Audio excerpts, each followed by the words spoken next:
Other discussion surrounding reforms to area education agencies has made its way to the Senate floor for debate.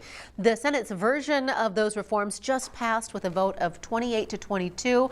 Our Dana Searles has been following this and joins us live from the state capitol. Dana?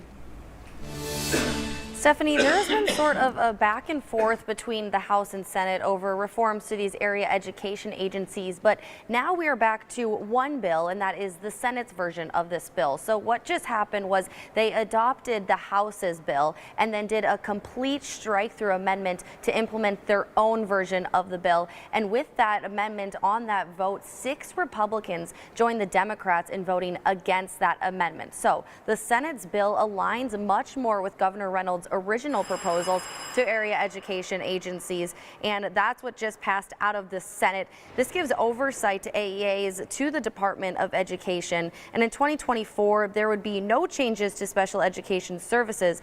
But in 2025, the schools would receive 90% of the funding for special education services and 60% of the funding for media and general education services. Now, during debate, those against continued their argument that they are in search of a problem. However, those for say that this has been a problem for years.